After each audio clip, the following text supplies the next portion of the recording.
നൽകിയ ഉറപ്പ് അത് നടപ്പാക്കിയിരിക്കുന്നു, അതിനായുള്ള തന്റെ പരിശ്രമം ഫലം കണ്ടിരിക്കുന്നു എന്നത് കൂടിയാണ് പ്രതിപക്ഷ നേതാവിന് ഇക്കാര്യത്തിൽ പറയാനാവുക എന്നുള്ളതാണ്. ശ്രീ എൻ വി ബാലകൃഷ്ണനിലേക്ക്. ശ്രീ എൻ വി ബാലകൃഷ്ണൻ, ഇപ്പോൾ പയ്യന്നൂരിലെയും തളിപ്പറമ്പിലെയും വിജയം അതൊരു പ്രധാനപ്പെട്ട ഘടകമാണ്. നേരത്തെ കെ സി വേണുഗോപാൽ പ്രതികരിക്കുന്ന കണ്ടല്ലോ. പയ്യന്നൂരിൽ ഒരു സന്ദേശം എന്ന നിലയ്ക്കാണ് കുഞ്ഞികൃഷ്ണൻ സ്ഥാനാർത്ഥിയാകുന്നത്. കുഞ്ഞികൃഷ്ണൻ സ്ഥാനാർത്ഥിയാകുമ്പോൾ അത് വിജയിക്കുമെന്ന് കരുതിയിരുന്നതല്ല. പക്ഷേ അവിടെ ഒരു വലിയ വിജയത്തിലേക്ക് കുഞ്ഞികൃഷ്ണൻ എത്താൻ കഴിഞ്ഞു എന്നുള്ളത് പാർട്ടി വോട്ടുകൾ നേടിയിട്ടാണല്ലോ. പാർട്ടിക്ക് മാത്രം വോട്ട് ചെയ്തിരുന്ന യഥാർത്ഥ സഖാക്കൾ തിരിച്ചു കുത്തി എന്നതാണോ ഇപ്പോൾ നമ്മൾ പയ്യന്നൂരിലും തളിപ്പറമ്പിലും കണ്ടിരിക്കുന്നത്?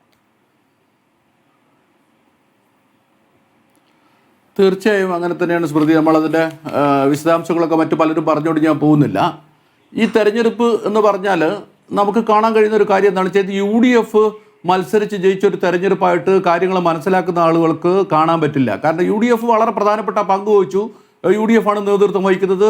VD സതീശനാണ് അതിൻ്റെ ഏറ്റവും പ്രമുഖമായ നേതൃസ്ഥാനത്തുണ്ടായിരുന്നത്. ഒക്കെ ശരിയാണ്. പക്ഷേ ആ UDFനോടൊപ്പം കേരളത്തിൻ്റെ നിലനിൽപ്പ് ആഗ്രഹിക്കുന്ന, കമ്മ്യൂണിസ്റ്റ് പാർട്ടിയുടെ നിലനിൽപ്പ് ആഗ്രഹിക്കുന്ന, കേരളം നശിച്ചു പോകരുത് എന്ന് ആഗ്രഹിക്കുന്ന ഇത്രയും കാലം ഇടതുപക്ഷത്തിൻ്റെ ഭാഗമായിരുന്ന വലിയൊരു വിഭാഗം ആളുകൾ ഇറങ്ങിത്തിരിച്ചു എന്നതൊരു യാഥാർത്ഥ്യമാണ്. അത് വളരെ കൃത്യമായിട്ട് എനിക്ക് പറയാൻ പറ്റും. ഇപ്പം നേരത്തെ പാർട്ടിയുടെ വഴിപടിച്ച പോക്കിൽ മനംനൊന്ത് പാർട്ടി വിട്ടു പോന്നിട്ടുള്ള ഒരുപാട് ആളുകളുണ്ട്. ഞങ്ങളെപ്പോലെയൊക്കെയുള്ള ഒരുപാട് പേർ അതിനകത്തുണ്ട്. അവർ പരസ്യമായി തന്നെ നിലപാട് സ്വീകരിച്ചപ്പോൾ അവരോട് ചേർന്ന് നിന്നുകൊണ്ട് പാർട്ടിക്കകത്ത് നിന്ന് സജീവ പ്രവർത്തകരായി നിൽക്കുന്ന നൂറുകണക്കിന് ആളുകൾ നമുക്ക് കൃത്യമായിട്ട് അറിയാം. തെരഞ്ഞെടുപ്പ് കാലത്ത് അവരൊക്കെ ഇങ്ങനെ പരസ്പരം ബന്ധപ്പെട്ടുകൊണ്ടിരിക്കുകയും ഒക്കെ ചെയ്തിട്ട് അവരൊക്കെ നടത്തി അതുകൊണ്ടാണ് വളരെ കൃത്യമായി നേരത്തെ തന്നെ വരാൻ പോകുന്ന ഒരു തെരഞ്ഞെടുപ്പ് വിജയത്തെക്കുറിച്ച് നമുക്കൊക്കെ സംസാരിക്കാൻ കഴിഞ്ഞത്. ആ നിലയിലുള്ളൊരു മാറ്റം കേരളത്തിൽ ഉണ്ടായി എന്നത് വളരെ നിസ്സാരപ്പെട്ട പ്രശ്നമല്ല.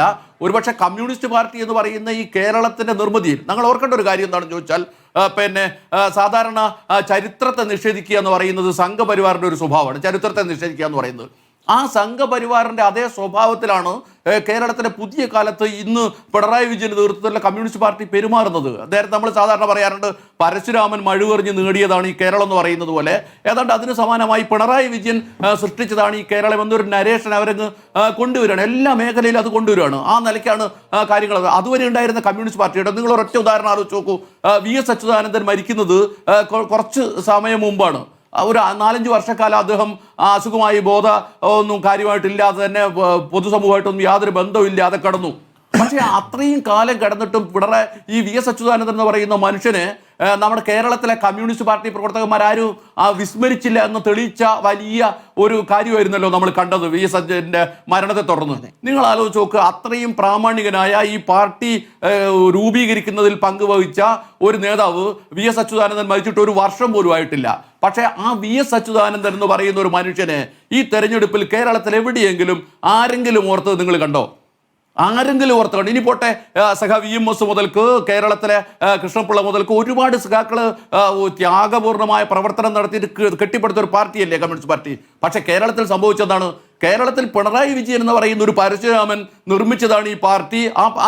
അയാളാണ് ഈ കാര്യങ്ങളൊക്കെ തീരുമാനിക്കുന്നത് എന്ന രൂപത്തിലേക്ക് കാര്യങ്ങൾ എത്തുകയാണ്. നിങ്ങൾക്കറിയാമോ, നാട്ടുപുറത്ത് സാധാരണ രാഷ്ട്രീയ പ്രവർത്തനം നടത്തുന്ന ഇടതുപക്ഷ രാഷ്ട്രീയ പ്രവർത്തകന്മാർ അമ്പരന്ന് പോയിട്ടുണ്ട്. കാരണം ഞങ്ങളൊക്കെ രാഷ്ട്രീയ പ്രവർത്തനം നടത്തുന്ന സമയത്ത് എന്താണെന്ന് ചോദിച്ചാൽ, ഒരു ബൂത്തിന് ഇത്ര പോസ്റ്റർ എന്ന് അച്ചടിച്ച് തന്നു കഴിഞ്ഞാൽ ആ പോസ്റ്ററിൻ്റെ വില കണക്കാക്കി ആ കാശ് മേലെ കമ്മിറ്റിക്ക് അടിച്ചു കൊടുക്കണം.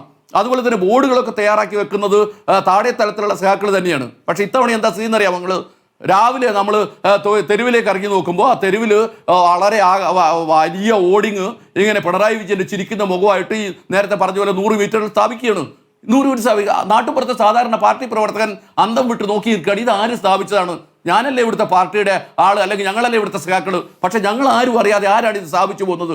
അതുപോലെയാണ് ഈ പ്രചരണ പ്രവർത്തനങ്ങളൊക്കെ നടത്തി. അതായത് ഒരു കോർപ്പറേറ്റ് രീതിയിലേക്ക് പാർട്ടി മാറിപ്പോവുകയും പിണറായി വിജയൻ എന്ന് പറയുന്ന ഒരു കോർപ്പറേറ്റ് മുതലാളിയുടെ നേതൃത്വത്തിലുള്ള ഒന്നാണ് പാർട്ടി എന്ന നിലയിലേക്ക് വരികയും ചെയ്തപ്പോൾ സ്വാഭാവികമായും കേരളത്തിൽ ഇടതുപക്ഷ പ്രസ്ഥാനം രക്ഷപ്പെടണമെന്ന് ആഗ്രഹിക്കുന്ന ഇടതുപക്ഷ പ്രസ്ഥാനം പോലെ ഒരു പ്രസ്ഥാനം കേരളത്തിൽ നശിച്ചു പോയാൽ അത് കേരളീയ സമൂഹത്തിൽ ഉണ്ടാക്കാൻ പോകുന്ന അപകടങ്ങളെക്കുറിച്ച് ബോധ്യമുള്ള ആളുകളുണ്ട്. അതുകൊണ്ട് അവരൊക്കെ ഒന്നിച്ച് ചേർന്നിട്ട് എടുത്തിട്ടുള്ള ഒരു നിലപാട്. ഇപ്പോൾ നിങ്ങൾ നേരത്തെ പറഞ്ഞ കുഞ്ഞികൃഷ്ണന്റെ പ്രശ്നം, കുഞ്ഞികൃഷ്ണൻ CPM-നകത്ത് കഴിഞ്ഞ 3-4 വർഷക്കാലമായി ഈ പ്രശ്നം ഉയർത്തിക്കൊണ്ടിരിക്കുകയാണ്.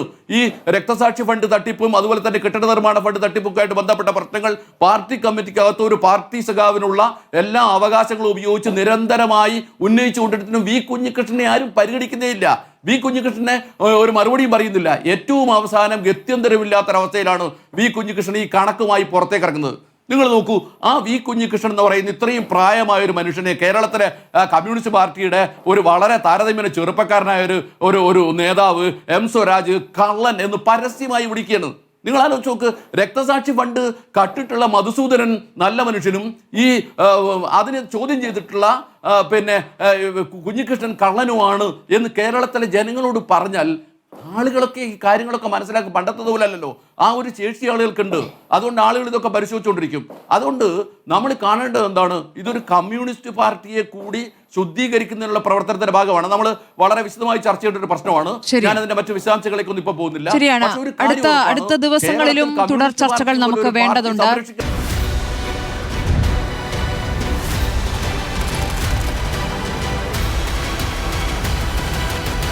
ഡിബേറ്റ് വിത്ത് സ്മൃതി പരുത്തിക്കാട്.